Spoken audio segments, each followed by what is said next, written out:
Good afternoon, everyone. Welcome to the Thursday, January 30th edition of the MMAOB Daily Podcast. I'm your host, as always, Adam Martin, and I'm joined by my buddy here, Cole Shelton. I haven't had you on this week, Cole, so I'm glad you came on today, buddy. How's everything?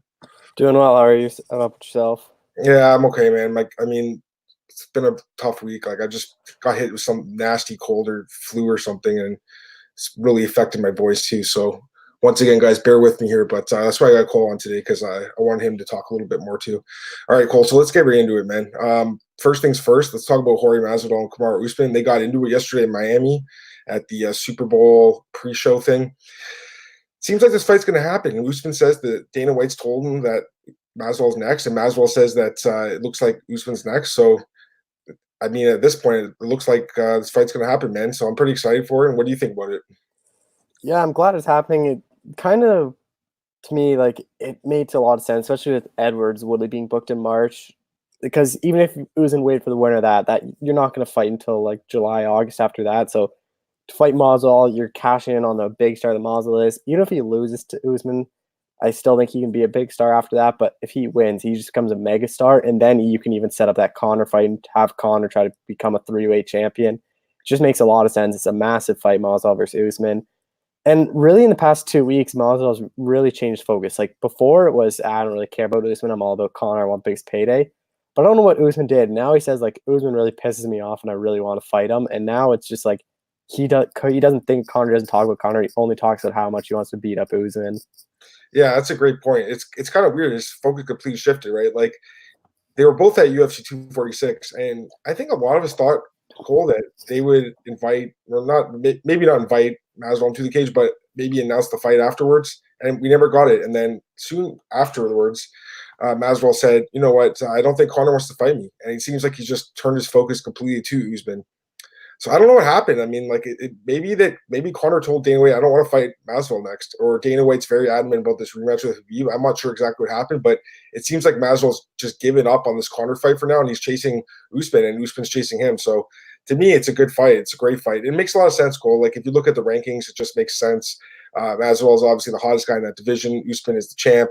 It's a great fight. I think Usman's hurt right now. I don't know exactly what the injury is, but he is apparently injured. That's what we've heard, Cole. My guess would be this fight would headline the International Fight Week in Vegas in July. Makes sense, right?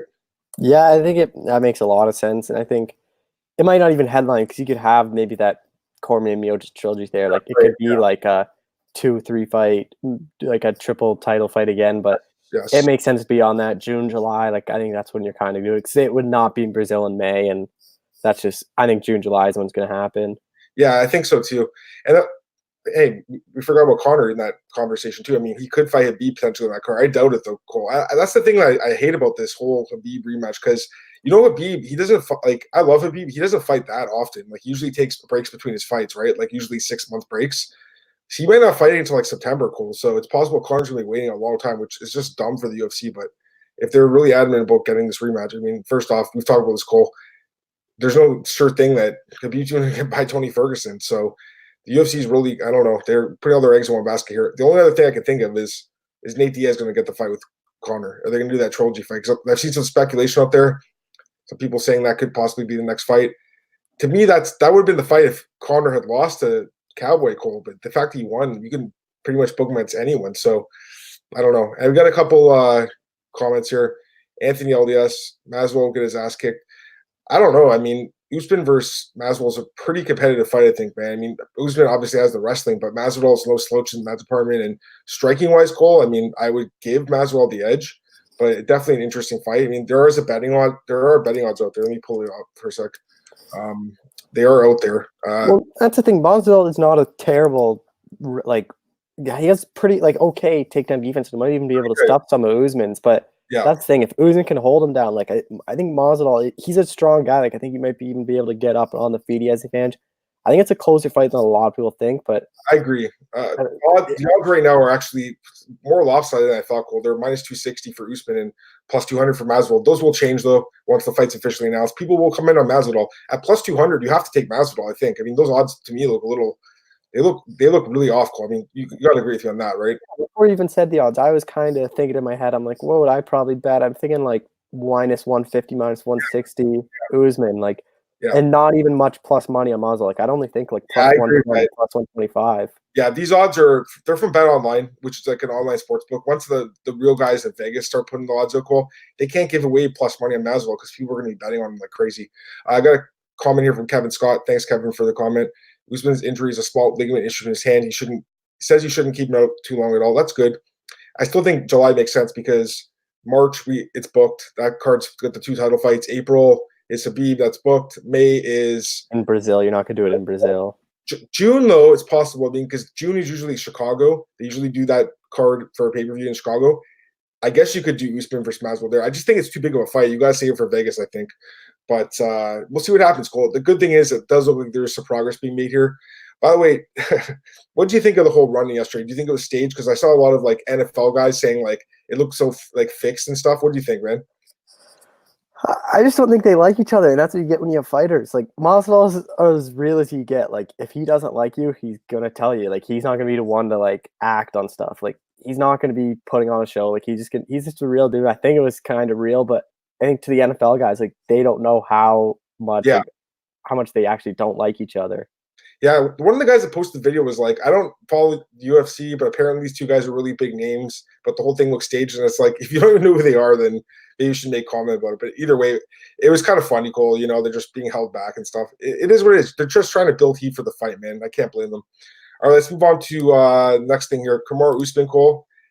So perhaps surprisingly, praised Colby Covington. You know, I think a lot of people were surprised by his comments. Basically gave Colby a lot of credit for that fight at UFC 245, which was an epic fight. I was there for that fight, Cole. Almost went the full 5 rounds. It was a brutal fight, stand-up fight. Both guys took a lot of damage in that fight. Colby got knocked out, broke his jaw, obviously. But great fight, and basically just praised Colby. He says that they'll meet again in the future. I actually thought it was kind of cool for Usman to actually come out and actually give his opponent props. What do you think? Yeah, it was pretty cool. Like, I didn't think Usman would do that, but it's good to see, like, I think everything Usman said was true. He's like, he had to ask his corner for the first time in his career, like, did I win that round? Because every round, I know there was a bunch of people, there was like 3-1 and all that stuff. And it's just, and they are the two best guys at welterweight. Like, they will meet again. Like, Colby only needs 1 or 2 wins and they'll meet again. And it's going to be such an interesting rematch because if they fight 10 times, like, I would probably don't know who would win all 10 times. Like, it's such an interesting, like, anytime they fight, like, I wouldn't be surprised if either of them won. And it showed in that fight how competitive and close it was. I agree. And by the way, I didn't have you on earlier this week, I don't think. Michael Chiesa called out Colby. Do you think he gets that fight? I like the matchup. I think it's a good fight for Colby because if you look at the rankings, like, he's kind of fought a lot of the guys, or a lot of them are tied up. And maybe he waits for, like, because Chiesa's at what, 7 right now. Yeah, I'm looking at the rankings. So you have 7, Woodley, Masvidal, Edwards all tied up. You're not going to fight Mai again. Wonderboy's at 6. Like, it's going to be Wonderboy or Chiesa, really. And I think Chiesa is a more interesting fight because it is a grappler. So we got to see, like, who's the better grappler. But I'd favor Covington in that fight. I think it's a bad match for Chiesa, but I've overlooked Chiesa against the RDA, so you never know. Yeah, it'd be an interesting fight. We'll see if he gets what he wants. But he wants it in July, so that could make sense for that card. Let's talk about Nate Diaz here quickly. I really don't want to talk about Stephen A. Smith too much, Cole, because honestly, I'm really tired of the MMA media just going on and off about this guy. Because, dude, this is exactly why he said what he did, Cole. Yeah. This is exactly he won. He won, man. This is his entire show. This is what him and Skip Bayless and all those guys do. They do bad takes, so it gets a bunch of views on YouTube and it makes them money. Like, this is their entire show, and people fall for it every single time. Yeah, honestly, I don't think Stephen A. Smith is as like dumb about MMA as a lot of people think he is. Like, he's covered the sport like a little bit more than people are assuming he has. You know, he's been around for a long time, Cole. And you know, I personally don't like these guys. Like, we're Canadian, Cole. We don't really like. We do get those ESPN shows on TSN, but I don't watch them. And when I have, to me, they're just kind of like loudmouth guys who have, like you said, these hot takes that are bad takes just to get views and clicks, and it works. But anyways, as far as Nate Diaz goes, we're going to talk about this quickly. He basically said that Stephen A. Smith is right, that Raoni didn't want him to fight, and that he owes that Conor and Joe Rogan owe Stephen Smith an apology. What do you think about this?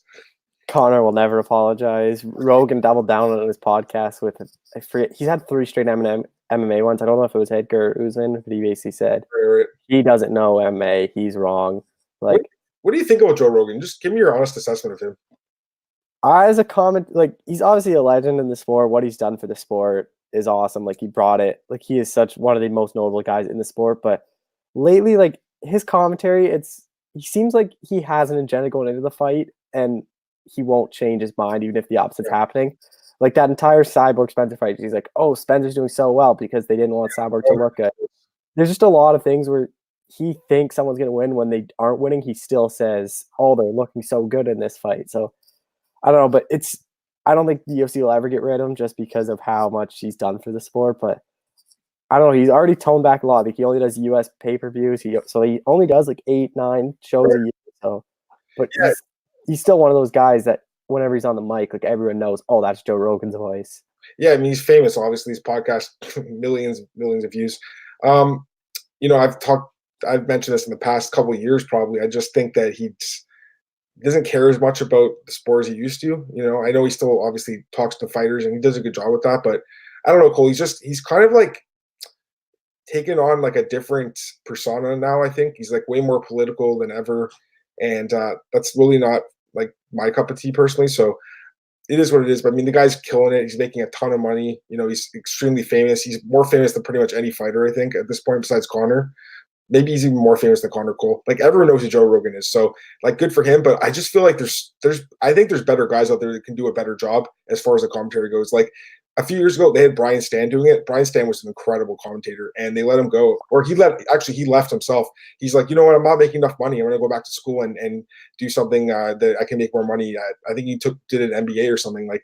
But I thought Brian Stan was incredible. I honestly think guys like Cormier is better than Joe Rogan at this point. So I get that the guy's got a huge following and he's world famous and stuff, but I don't know, Cole. Like at this point, like I'm kind of tired of hearing his opinion. Honestly, like I know that some people might disagree with me on that, but I don't know. I'm not as big as a fan as a lot of people are.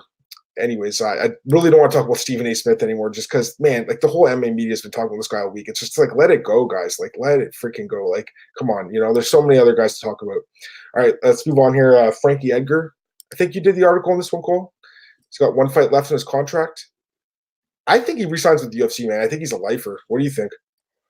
Yeah, I think he's a lifer. I don't think he'll ever leave the UFC. I think he says he's going bantamweight. Even if he loses, he's been in the UFC since probably 5, 6. Yeah. I think since you probably only had like 5, 6 fights outside of the UFC. Like he got into the UFC early. He's a future Hall of Famer. The UFC. He's kind of a guy I don't think the UFC will ever let go. So I think he'll resign, and I think he's a guy that is a name that you can have a headline or co-main event any show you want, any fight night show you want. Yeah, he's been around so long. He's been around since, like I said, 2007. I was right about that.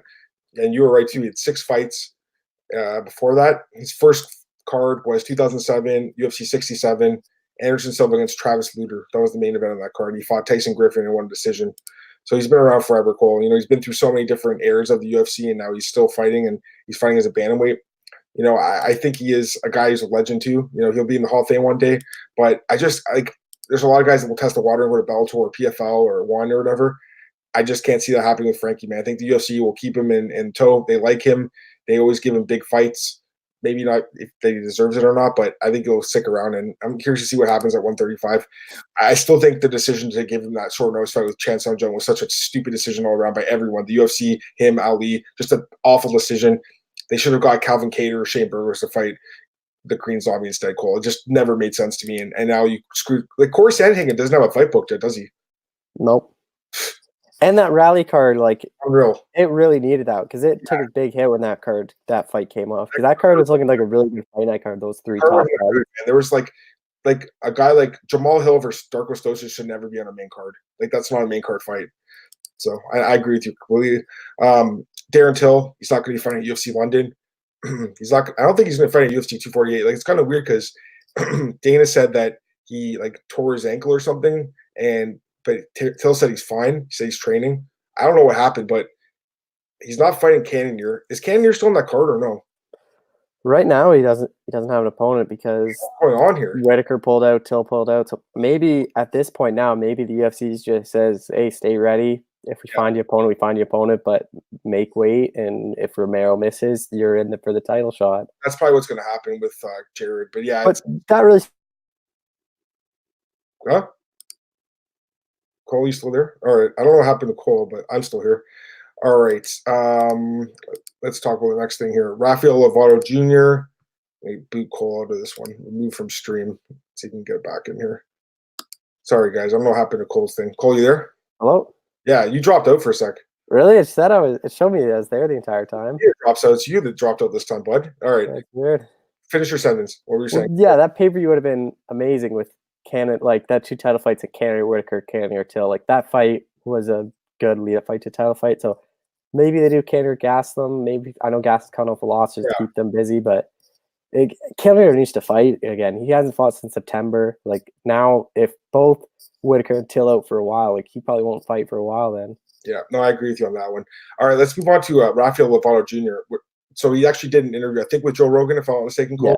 Yeah. And he said that basically he was tested in Europe, I believe, for his they didn't, I think, a brain scan or something, and they found some irregularities, and he will not be able to fight in Europe anymore. And they were like shocked that he fought Mousasi in London. He actually won that fight. He's not going to be able to fight in Europe. He says he's not retired yet, but obviously he'll have to contemplate retirement. Do you think this is it for Rafael Lovato Jr.? And do you think either way, do you think the Bellator should either strip him of the title or create a vacant title and have Mousasi fight for that against someone else? Yeah, Bellator released a statement, just said they're talking to Lovato Jr. about the next steps.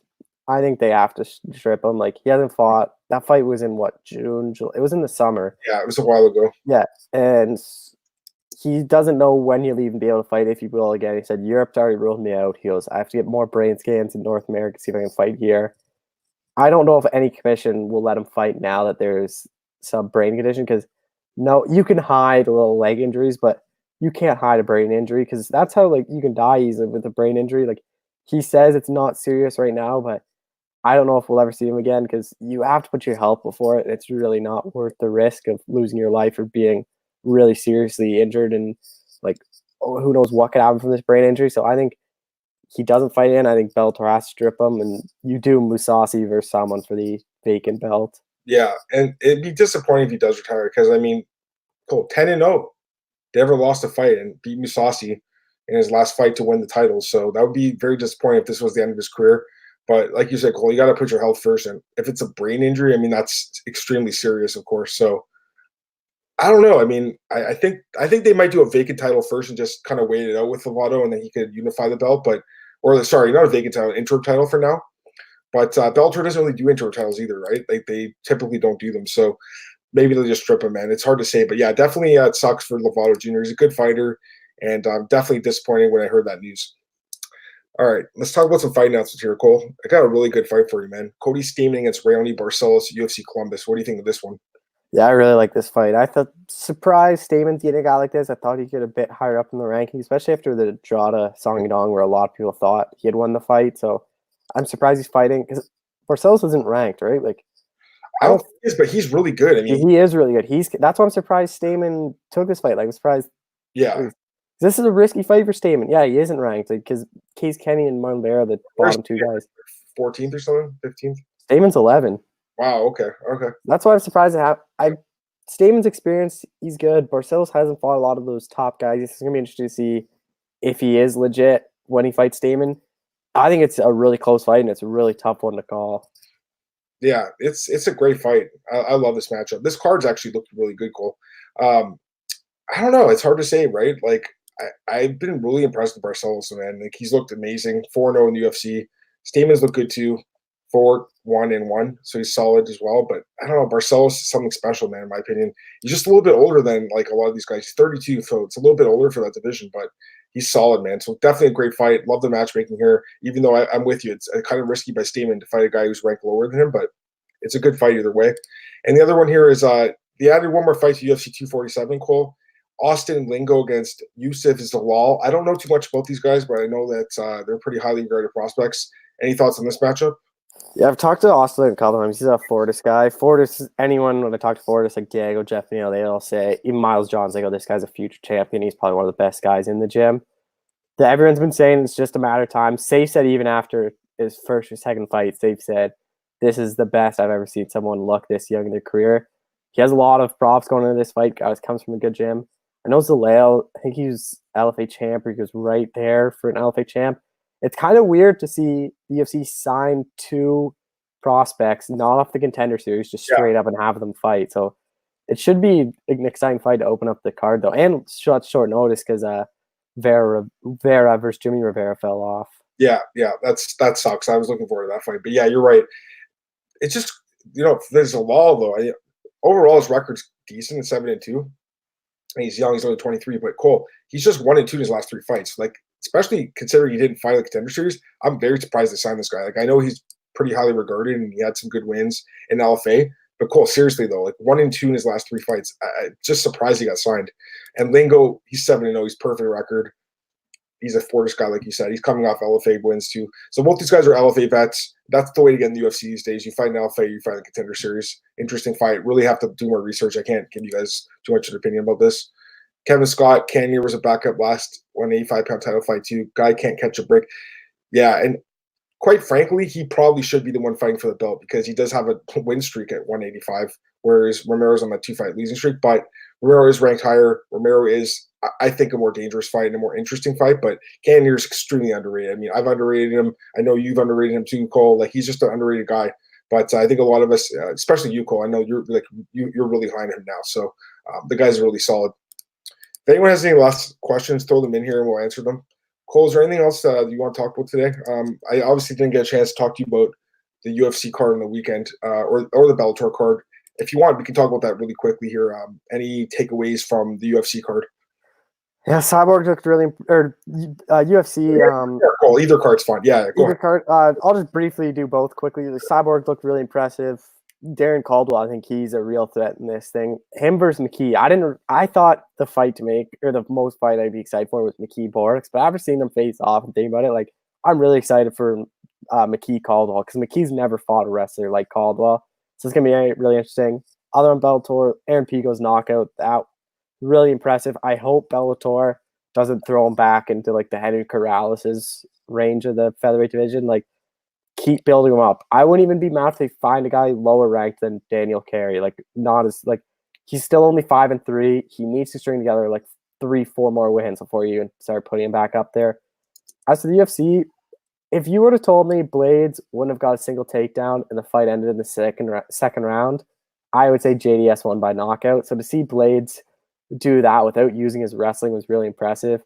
Like, his striking has improved a lot, but he's kind of in this weird territory where Cormier, Stipe are just waiting for that trilogy if it happens. And Ngannou's fighting Rosestruck. If Ngannou wins, Ngannou's going to be next in line for a winner of Cormier Stipe. And so then Blades probably has to take another fight, but there's no one really else that makes a lot of sense for him. So he's kind of in this weird spot because the 2 losses to Ngannou. Other than that, Chiesa really surprised me. Arnold Allen had a good performance.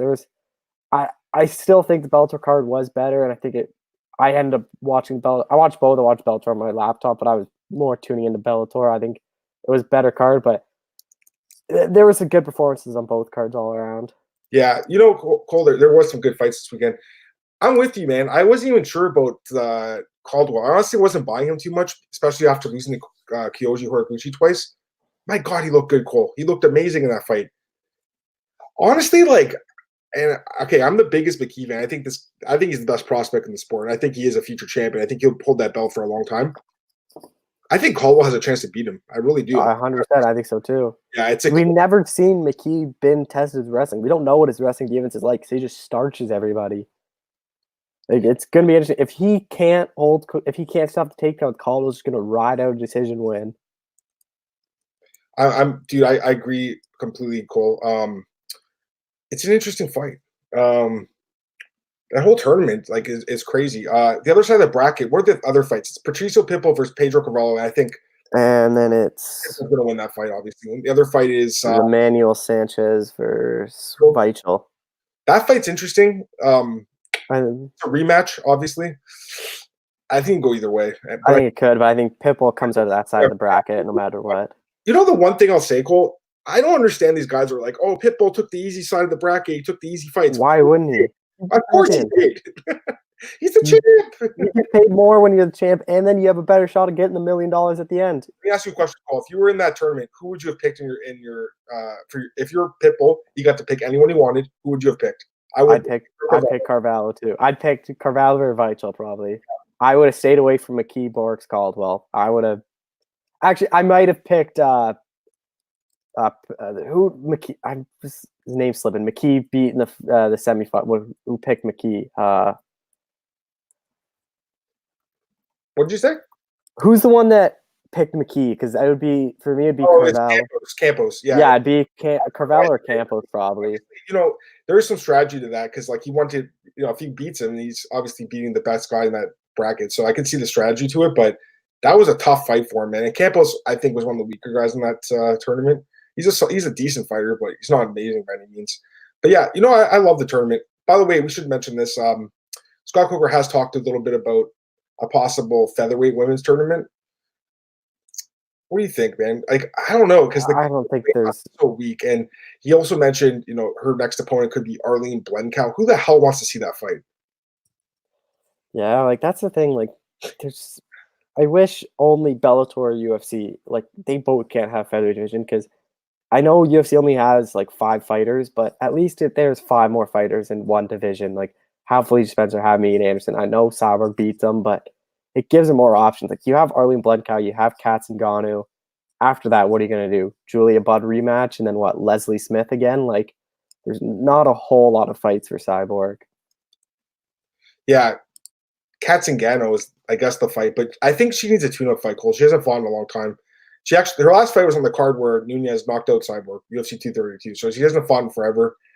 I'm not really buying her as a contender at all, though. Honestly, I think Katz Ngannou is a little bit overrated as a fighter. She does have some good wins. She did beat Amanda Nunez by knockout. She did knock out Miesha Tate, but that was a while ago, Cole. That was like 6-7 years ago. She's taken a lot of damage. She's been through a lot in her personal life.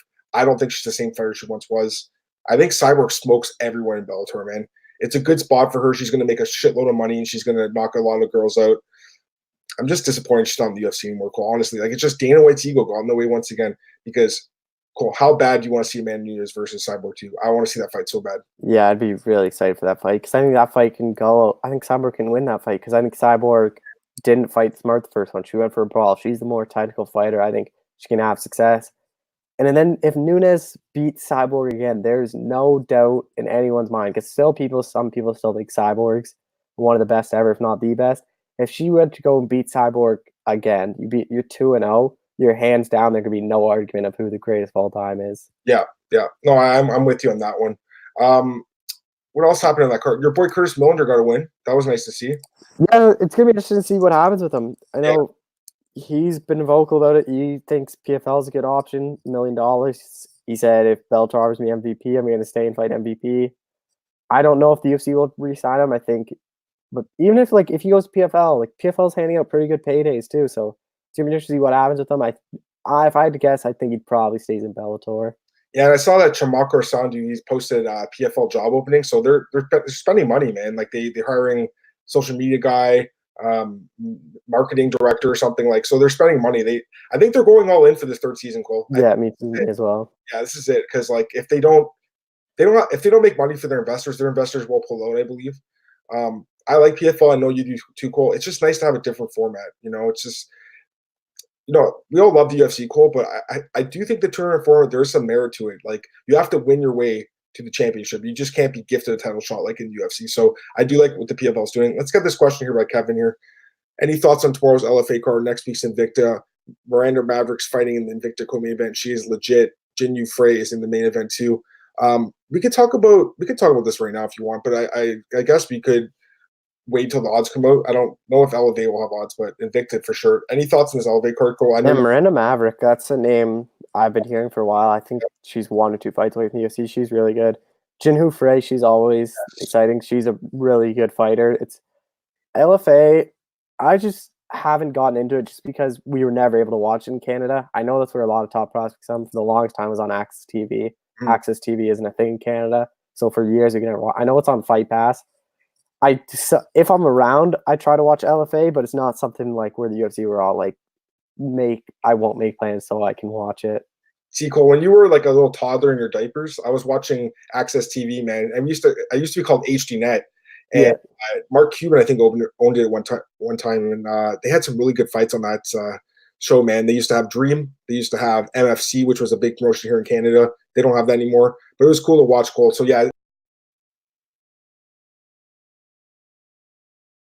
I think they're on Fight Pass, if I'm not mistaken. Yeah, LFA's on Fight Pass. There you go. So it's still on there.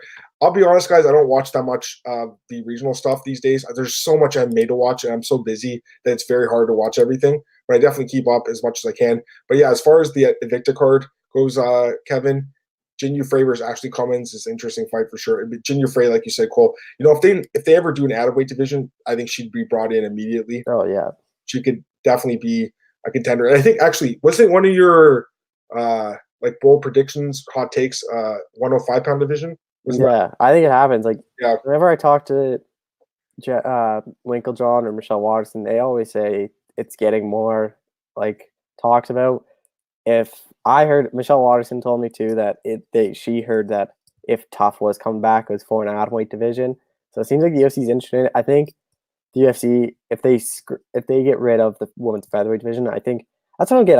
I don't know why they're so insistent of having women's featherweight now, because Cyborg's gone. There's no real fighters, or at least women's atomweight. There's a ton of fighters. Invicta has a whole division. There's a lot in Ryzen. There's a lot over in Japan. Like you could have 15, 30 fighters at 105 rather than having 5 at 145. Yeah, I'm with you on that one. Just also that card, like you said, Miranda Maverick. She's fighting Pearl Gonzalez. That's an interesting fight. I mean, Pearl Gonzalez was in the UFC for a while. I think the winner probably gets in the UFC, right? Would you say? Yeah, I wonder if Pearl Gonzalez gets back in the UFC. I don't know if she and the UFC left on good terms or not, but she is a really good fighter. I'm surprised Bellator hasn't even poached her for the 125 division. I'll say this about Pearl. She's extremely marketable. I'll say that about her, Cole. She's an easy sell. She went 0-2 in the UFC and they cut her, but she's 4-1 in Invicta. So I think she can come back. She's pretty popular on social media, man. You look at her Instagram and her Twitter, she's a big following. I mean, she's obviously a very attractive woman, so I mean that helps, obviously. And she's winning her fight. So if she wins this fight, I think they'll invite her back. But this Miranda Maverick, Cole, I mean, she won that tournament, right? So, that's Phoenix Series tournament. Yeah. That was a big win for her. She could definitely get into the UFC. She's 22 years old. I'll be honest, Cole, I think there's a lot of fighters in Invicta that could beat some of the fighters in the top 15 in the UFC right now, especially at 125, because I believe that division's a little bit weak. Got a comment here from Kevin. Miranda's won Invicta's last one in tournament, 22. Definitely need to watch at 125 for sure. One thing I want to talk about, Cole, and I didn't get a chance to, the new rankings. First off, when they introduced them earlier this week, they had it combined. Oh, that was so bad because there was so much white space. It's like that'd be the worst. Because to me, it looked like Jessica I was ranked ahead of like Masvidal or something. How is that possible? It was awful. But even still, it's a good idea. It is, but it doesn't. It's a good idea to separate the pound for pound ranks, because men will never fight women in the UFC or in MMA, so they shouldn't have been in the same rankings in the first place. But I don't know about this. Like, if you're looking at the women's, like, you got fighters like Jessica I in the number 12 pound for pound in the world. Really? Do you know what is so weird to me? I was looking at this. So look at the divisional rankings. So there is, for example, Nina Ansaroff is ranked 5 at strawweight. Claudia Gadelha is ranked 6. In the pound for pound, Claudia Gadelha is ahead of Nina Ansaroff. I see that too. That's weird. And there's stuff like that in the entire, like all over that. It makes no sense. Like Tatiana Suarez is 1 ahead of Joanna at strawweight, but then she's 3 behind her and pound for pound. Like, the rankings are terrible. They're just bad. And actually, I had a good discussion with Marcus Williams, who's one of our top commenters here on the podcast. Marcus sent me a DM last week after I think we talked about the rankings, and he's just like, I'd like to see the UFC use like a college football ranking system where they use statistics based on your strength of competition, your wins and losses. And I told Marcus, I'm like, I see what you're saying, Marcus, but in MMA, I don't think it works, because in college football or in NFL or whatever, like they play a lot of games. In UFC, Cole, you might fight like once, twice, 3 times a year, So to me, it's like, it's very hard to create a ranking system based on numbers. I know Fight Matrix does that. What I'd like to see, Cole, you dump these stupid rankings from the media and you get Sean Shelby and Mick Maynard to give their rankings and just release them publicly. Why are they keeping it such a secret? I don't get it. Like, I don't know. Like, the UFC is so secret about stuff. Like, sometimes they do like those behind the scenes things where they go in the office, Cole, and they have like the whiteboard and you can see all the rankings. Those are different rankings than what these rankings are. they have their own ranking system. They probably don't have just guy in their top 10 or whatever, pound for pound. Like, they have different rankings. I prefer to see the actual matchmakers rankings. What do you think? Well, even after that Reddit thing where half the media guys weren't even doing MMA. Yeah. And the thing is, like, that's what I targeted Kevin Lee like a week ago, and I basically like, why I keep on fighting guys below you and Oliver and Makhachev. He's like, because the ranking don't mean anything. He's literally like, me and my team have our own rankings. We know who's good. We know who is only up there because of popularity. We're trying to fight the tough guys. We're like, you could beat an unranked guy and move up 2 spots. You could beat number 5 and only move up 1 spot. It's like it doesn't make sense. They aren't even looking at the rankings. I think that's the way a lot of fighters are. Like, the rankings to a lot of them don't matter anymore. Yeah, I'm with you. They're just awful, man. Like, why is McGregor in the welterweight rankings really like 15th? It doesn't even make sense. Like, it's just weird. I don't want to talk about the rankings anymore. What else we want to talk about here, Cole? Got you on here, so what else you want to talk about, man? I don't know. Well, Ronda Rousey, I saw it's up on BJ Penn. Tom did it, but she's saying people are always talking to her, asking her when she's going to come back. She basically just said she has, like, fighting is no longer important to her, and she has no more interest in fighting. Like, she's never actually said the R word. Like, she's never retired. But I would be highly surprised if Ronda Rousey ever came back. I don't even like Ronda, man. She's not a nice person. The one time I did interview her when I was like really new in the business, she was extremely like just condescending to me. I just never really liked her. Was she a great fighter? I guess. I mean, she beat a lot of fighters by submission. Like, good for her. But I don't know, Cole. I was just never really a big fan. Like, you talk to most media members, Cole, they'll tell you she really never gave us the time of day. You know, she just became really famous, and I think it got to her head. And she got knocked out those 2 times, and then basically just quit the sport. And now I think she's married to Travis Brown, or like they're having a kid or something. I don't. Yeah. Yeah. She's not doing WWE anymore either. Brown's an awful person too. So to me, it's just like, I just don't care about either of them. Like, you know, I don't like to get my personal opinions involved, but I just remember that one time I talked to Ronda on the phone, and, you know, I'll be honest, like I was extremely new in the business, Cole. Like, she was in Strikeforce Challengers at the time. This was like 2011, like a long time ago. She just beat Julia Budd. Actually, it was like a week after she beat Budd. I was working with Morrow. Morrow's like, call Ronda and talk to her. And I was talking to her, and she's like, I don't want to talk to an intern. Put Morrow on the phone. I don't want to talk to you anymore. I'm just like, wow, really? Like, so to me, I never got a good vibe from her after that. And like I said, Cole, I've talked to a lot of media members, and a lot of people said the same thing. So, you know, I know what she did for the sport and for women's MMA, and I get that she's an important figure in the sport. But, you know, to me, it's like, this is a two-way street, the media and the athletes, Cole. Like, we help each other out. You know, and if you're going to be like that, like, I really don't have time for you. So it is what it is. You know, at least I got to talk to her when she was on her way up before she became famous. But yeah, just never been a fan of her. Honestly, if she comes back, I don't think it's going to go well for her. Cole. I think that the sport's really evolved since she's been in it, and I think it evolved even at the end of her career. You know, she got that knockout over Betch, and it really changed the way she fought. She started thinking, I can stand and train with these girls. And then we saw what Holly did to her, and we saw what Amanda did to her, and then she just basically quit. So if she comes back, well, I think she loses to pretty much anyone in the top 10 at this point. I'll be honest. Like, maybe there's some people she can submit, but she goes and stands with. If she fights Holly again, I think she gets knocked out again. All right, Kevin Scott, thoughts on Nick Kalikas taking early action on Dom, Reyes, Yoel, and Joanna? How many of those 3 you see winning? Okay, so that's a great question, Kevin. And I wish I could get Nick on today, but he's a little busy at the moment. I'll try to get him on. Maybe. No, I really like what Nick's doing with those. I watch those where he actually, because a lot of people say, "Oh, I picked him," and he's legit showing like, here's my money, here's my bet slip. Like, I love Nick. I mean, Nick's treating me so well. I mean, like, there's, you know, Cole, this is a tough business. There have been a lot of people that have given me an opportunity here, and Cole, you know, Nick's giving me an opportunity. He's giving you an opportunity now too, Cole. So Nick's a great guy and an amazing boss. But I think what he's doing now is great. You know, I don't know if it was his idea or the UFC told him to do this, but he's going into casinos, Cole. He's giving them this wad of cash. He's giving them the bet slip. He's posting it online. He's saying, "Here's my money. Where my mouth is." As far as, you know, the early action he's put on those 3 guys, Kevin, I'm not necessarily convinced that Nick actually thinks they will win. The thing is, Nick is a guy that bets on line value. So it's possible Nick will bet on these 3, and then when the line changes, he'll bet on the other side and then make the difference depending on who wins. That's what I think he might do, just basically get a free wager. I'm not 100% what Nick's thinking. I'm not sure what Nick's thinking, but I did have him on the podcast, I think it was last week or 2 weeks ago, And he thinks Yoel has a good chance. I think and Reyes too, for sure, and Joanna. But he also said that he's not 100% picking them yet. He didn't know for sure. He just couldn't pass the lines because if you look at the lines he did get, Cole, Dom Reyes, he got a plus 375. That's massive value. Right now, Dom's only plus 325. That's a big difference, right? Johanna, you got plus 140. Right now, I need to double check. I think she's only like plus 120, plus one. Like, I don't think he'll ever get. I think it's going to be a pick him at the end of it. On 30. So you got a little bit of value on that. I think it'll go down too. And the other one was Yoel. I think he got plus 200, and right now Yoel's plus 185. So you got a little bit on that too. So Nick, I mean, listen, man, Nick's been doing this forever, guys. Like he understands how to beat the books. Like you have to beat the lines. You have to beat the line the way they move, right? So he's legit as hell, man. And I have a lot of respect for Nick. I just hope that me and you actually beat him in the picks contest this year, Cole. Because I want to win that cold hard cash that the winner gets, don't you?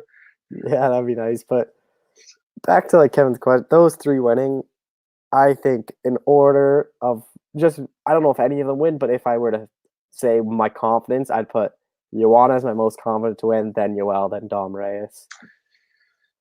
Man, it's tough. I think they all have a chance. Like, yeah.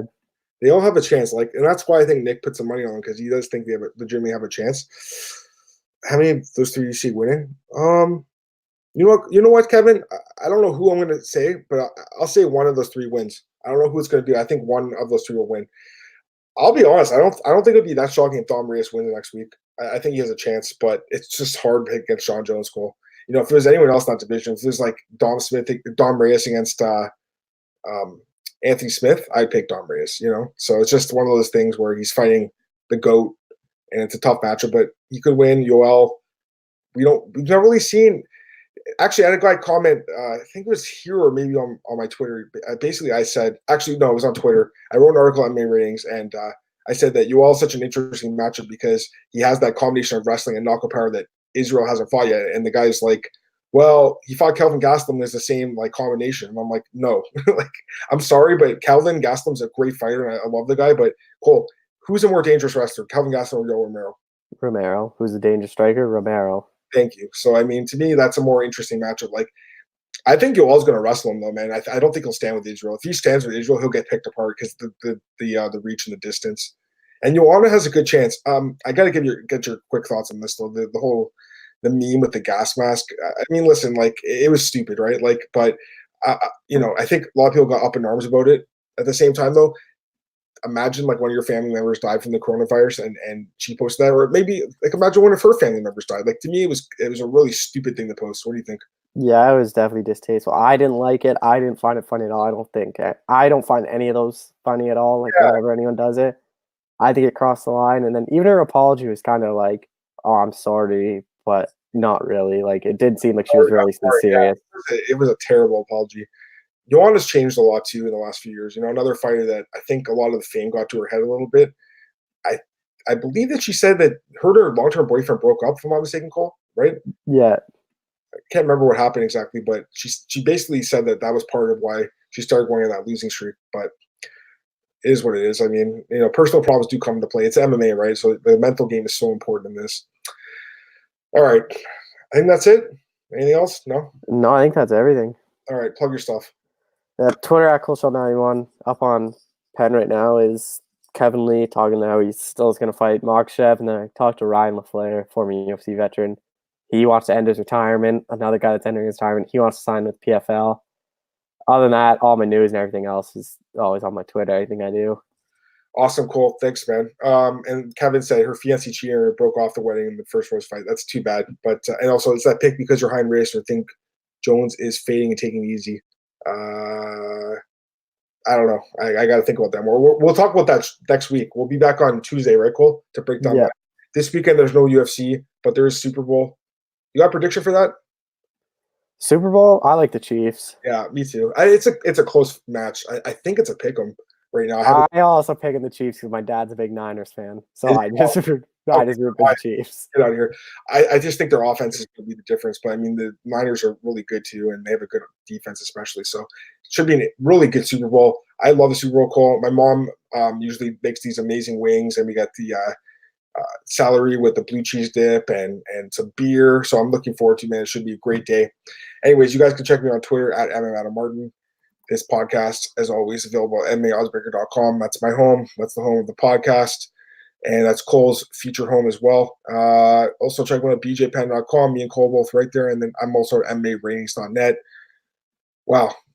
Great show today, Cole. Thanks, man, for joining me. Guys, thanks for the questions. I'll be back tomorrow for the Friday edition of the podcast. Until then, have a great one, and I'll see you soon. Bye.